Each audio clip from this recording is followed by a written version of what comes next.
और इसके बाद हम टूल्स का यूज़ को सीखेंगे। तो इसमें हमारे पास सबसे पहला टूल है pick tool. Pick tool Corel में किसी भी चीज़ को सिलेक्ट करने के लिए, किसी चीज़ का साइज़ बड़ा छोटा करने के लिए, उसकी पोजीशन चेंज करने के लिए, या उसको किसी एंगल पर घुमाने वगैरह के लिए काम आता है। हमारे पास पिक टूल सेलेक्ट है। इस टूल बॉक्स में सबसे पहला टूल है, और किसी भी टूल के नीचे इधर एक एरो बना हुआ हो तो वो इस बात को जाहिर करता है कि उस टूल के साथ कोई और टूल भी पड़ा हुआ है। तो हम ये देखना चाहते हैं कि पिक टूल के साथ कोई और टूल कौन सा है, क्योंकि इसके नीचे एरो बना हुआ है। तो आप एरो पे अपने माउस का पॉइंटर ला के क्लिक को दबा के रखें। जैसे मैंने क्लिक को दबा के रखा तो वो उसका अंदर बाकी टूल भी नज़र आने लग गए। तो पिक टूल है और फ्री हैंड पिक टूल है। तो हम सबसे पहले पिक टूल को सिलेक्ट किया हुआ है। यहाँ पर मैंने एक रेक्टेंगल बनाया हुआ है। अब पिक टूल से देखें हम इसको सिलेक्ट कर सकते हैं। दरम्यान में जो क्रॉस का निशान है इसके ऊपर आएँ और क्लिक को दबाए दबाए हम इसको कहीं भी उठा कर रख सकते हैं। तो ये किसी भी चीज़ की सिलेक्शन के तौर पर काम आता है। और अब हम इसकी मूवमेंट भी कर रहे हैं, इसकी पोजीशन चेंज कर रहे हैं, उसको उठा के किसी भी जगह पर ड्रॉप कर सकते हैं। इसी तरह इस पिक टूल के सिलेक्ट हुए हुए में आप देखें साइडों पे आपके ऑब्जेक्ट के ये छोटे छोटे से हैंडल्स आ रहे हैं। किसी हैंडल, देखें मैंने राइट हैंडल पे गया और क्लिक को दबा के रखा है, और अब हम इसको लेफ्ट साइड पे ड्रैग कर रहे हैं, क्लिक दबा हुआ है। तो देखें उसका साइज़ छोटा हो गया, उसकी चौड़ाई कम हो गई। इसी तरह उस हैंडल पे क्लिक किया और क्लिक को दबाए दबाए राइट साइड पे जा रहे हैं तो उसकी चौड़ाई ज़्यादा हो रही है। इसी तरह लंबाई के लिए नीचे वाला किसी साइड से भी हम इसका इस साइज़ बड़ा छोटा कर सकते हैं। अगर हम ये चाहते हैं कि इसकी लंबाई और चौड़ाई इकट्ठी बिल्कुल बराबर बड़ी छोटी हो, तो उसके लिए आप हमेशा ऐसा करें कि किसी भी कॉर्नर से, इन चारों कॉर्नर में से किसी कॉर्नर से पकड़ के इसका साइज़ छोटा करें। तो ये विड्थ और हाइट इकट्ठी, यानी कि चौड़ाई और लंबाई इकट्ठी बड़ी और छोटी हो जाएगी। तो आपको अलग अलग से नहीं करना पड़ेगा। उसके अलावा अगर आप इस पिक टूल आपके पास सेलेक्ट हो और आप ये जो क्रॉस है दरमियान में आ रहा है, इस पर आके एक दफ़ा क्लिक कर दें। अब ये रोटेशन के मोड में आ गया। अब आप इसको रोटेट कर सकते हैं, किसी एंगल पर घुमा सकते हैं। जैसा कि ये एरो है, मैंने इस पर क्लिक किया है और क्लिक को दबाया हुआ है और मैं इसको इधर को लेके आ रहा हूँ लेफ़्ट साइड पे। तो देखें ये एंगल को घुमा रहा है। मैं ऊपर को जा रहा हूँ तो ये एंगल को घुमा रहा है। जहाँ हम क्लिक को छोड़ेंगे उस पोजीशन पे आके वो रुक जाएगा।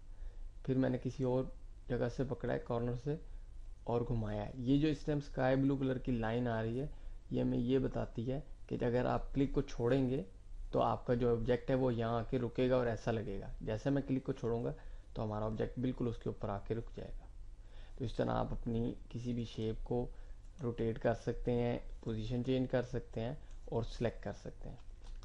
उसके अलावा मैं आपको एक पहले बार बता चुका हूँ कि ऊपर ये जो ऑप्शन बार आ रही है, इसके अंदर आपका जो भी टूल सेलेक्ट होता है उससे रिलेटेड प्रॉपर्टीज़ आ रही होती हैं। तो इस टाइम हमारे पास पिक टूल सेलेक्ट है तो ऊपर इन प्रॉपर्टीज़ को भी देख लेते हैं। लेफ्ट साइड पे लेटर लिखा हुआ है। लेटर ये पेज का एक साइज़ है।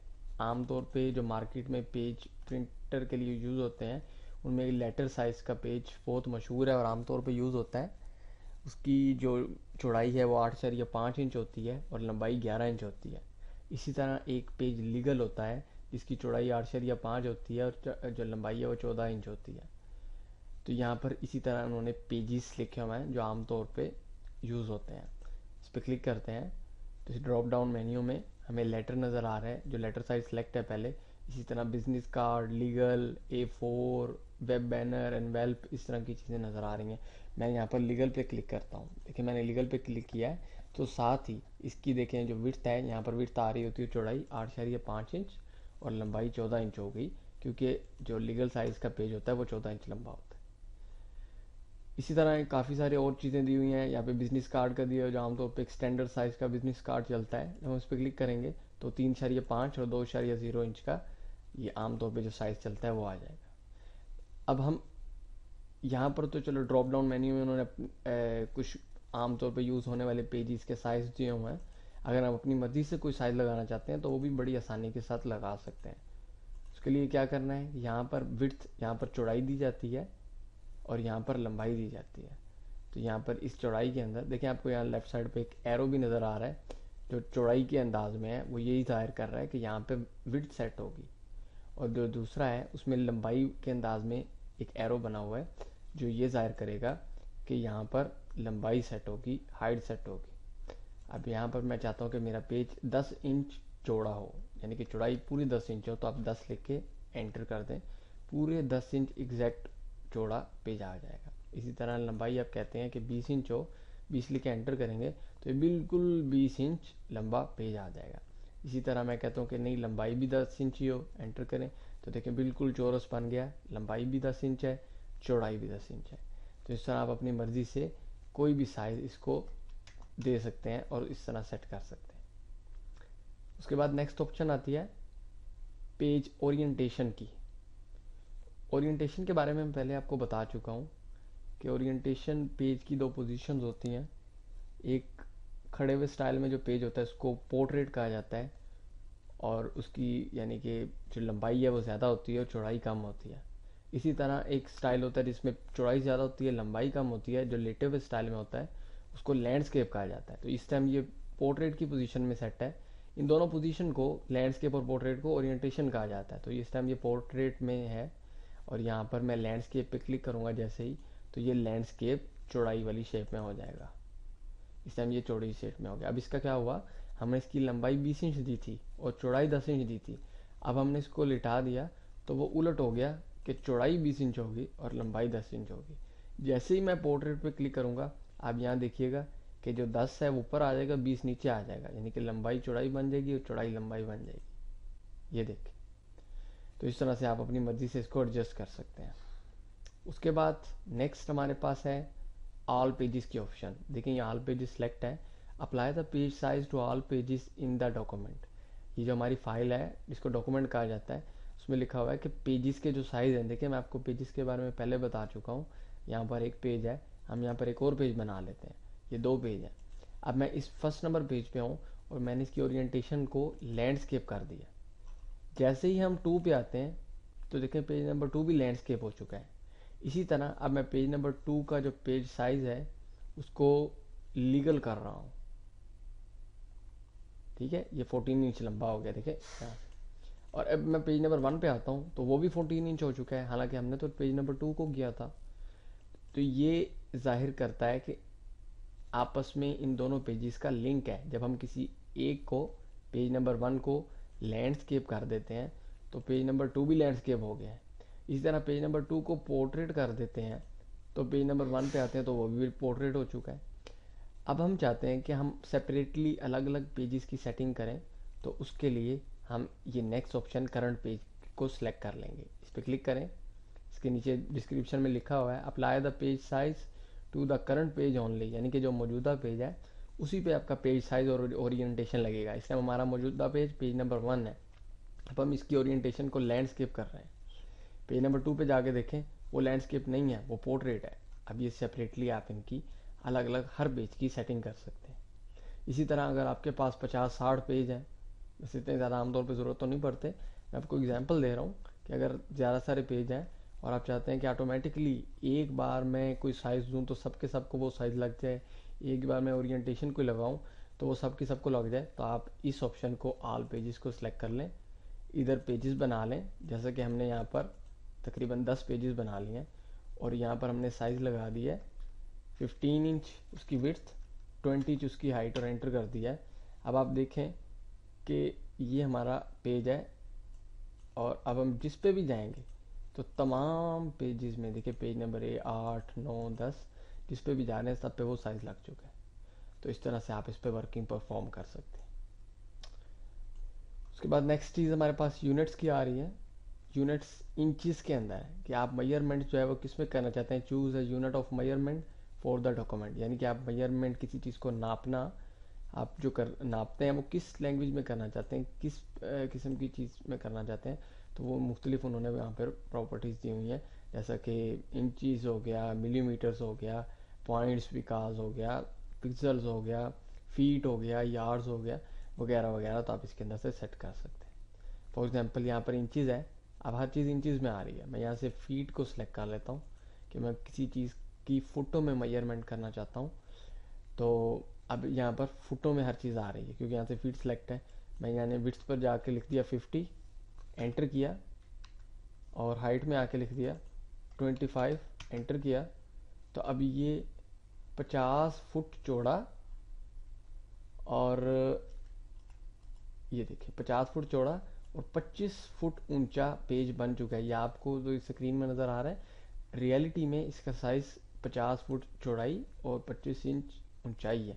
जब आप इसको किसी फ्लेक्स पर डिज़ाइन करके प्लॉटर से प्रिंट जो निकालेंगे उसका फ्लेक्स पर प्रिंट, तो वो 50 फुट चौड़ा और 25 फुट ऊंचा निकलेगा, यानी कि एक बहुत बड़ा सारा साइन बोर्ड है। तो आप इस तरह से इसके अंदर साइज वगैरह सेट कर सकते हैं। उसके अलावा ये यूनिट्स आपको कन्वर्टर के तौर पर भी काम देंगे। जैसा कि इस टाइम मैंने फीट में लिखा हुआ है, फुटों में लिखा हुआ है कि 50 फुट चौड़ाई, 25 फुट लंबाई। तो आप वापस यहाँ पे जाके इंचेस पे क्लिक करें। अब देखें वो 600 इंचज़ है और 300 इंचज़ ये आ रहे हैं, यानी कि 50 फुट जो है वो उसमें इंचेस कितने बनते हैं, 600 इंच बनते हैं, और 25 फुट में इंचेस कितने बनते हैं, 300 इंच बनते हैं। तो आप इसी तरह अगर मिलीमीटर पे क्लिक कर दें तो अब आपको ये बताएगा कि 50 फुट में 15,240 मिलीमीटर बनते हैं। तो आप इस तरह इसको एक कन्वर्टर के तौर पर भी यूज़ कर सकते हैं।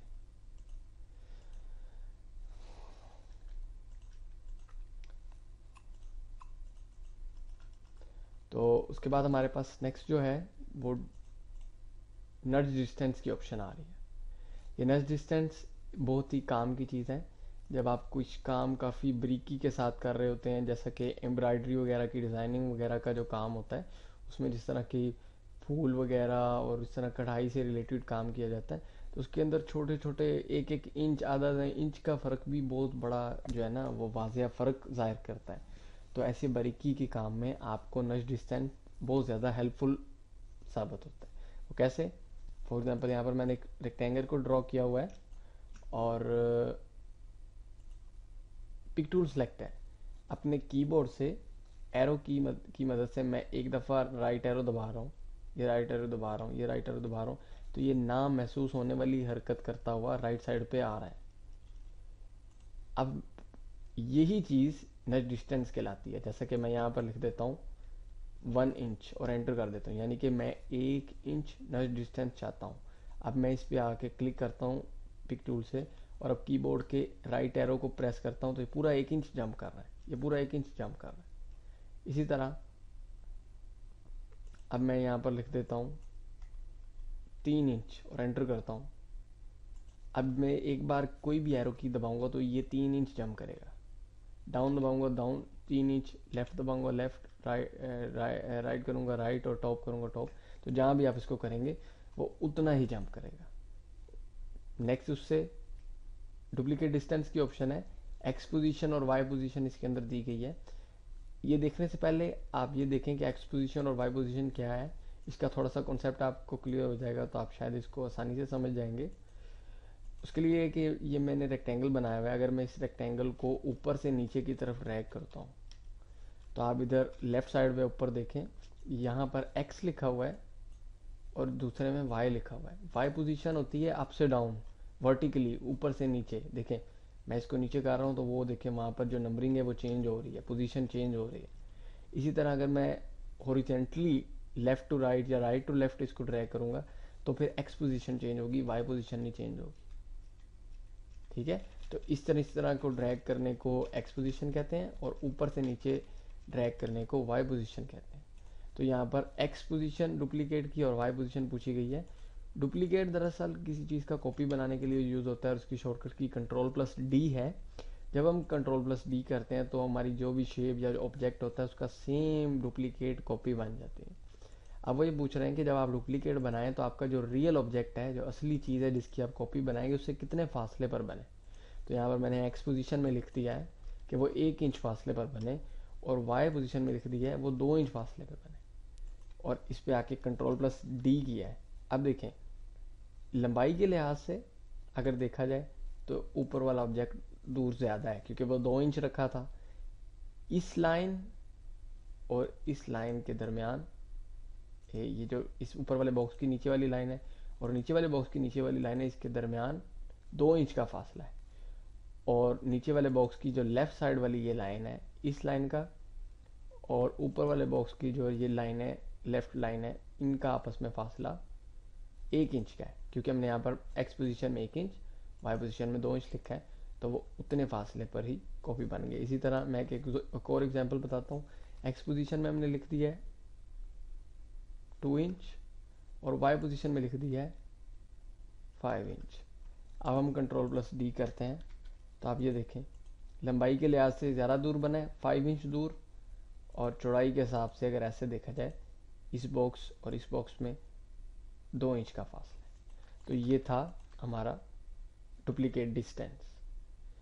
तो इंशाल्लाह नेक्स्ट ट्यूटोरियल में हम इससे नेक्स्ट टूल जो है फ्री हैंड पिक, इसको देखेंगे। तो इंशाल्लाह नेक्स्ट ट्यूटोरियल में मिलते हैं।